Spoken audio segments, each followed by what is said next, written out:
Mopé à l'Olympique de Marseille, c'est terminé. Alors oui, je sais ce que vous allez me dire. Attendez, il était encore à l'Olympique de Marseille. Il faut dire qu'il a très peu joué cette saison. On l'a évidemment vu en Coupe de France où il a été buteur, mais à part ça, il avait joué seulement une petite minute de jeu.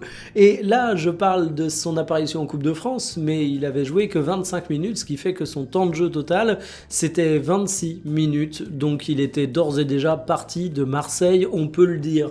Mais il était placardisé. Il n'était pas officiellement prêté ou transféré, eh bien ces choses corrigées, il est désormais un joueur de Séville. C'est un prêt sur lequel le club espagnol a communiqué avec une option d'achat. Il n'y a pas eu de communication officielle sur l'option d'achat, mais la presse espagnole dit que c'est aux alentours de 6 millions d'euros, c'est plus que sa valorisation actuelle de 4 millions d'euros, mais il était largement au-dessus des 6 millions d'euros il n'y a pas si longtemps que ça, mais la placardisation n'a évidemment pas aidé sa valeur marchande à remonter. Du côté de l'Olympique de Marseille, on ne fait pas de sentiments.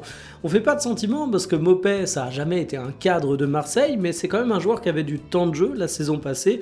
Il a toujours été un petit peu trop limite par rapport aux ambitions marseillaises. On peut dire qu'aujourd'hui, il était mieux loti avec Aubameyang et Guéry, mais tout de même, il avait disputé 24 matchs pour 1186 minutes de jeu, 4 buts et 4 passes décisives.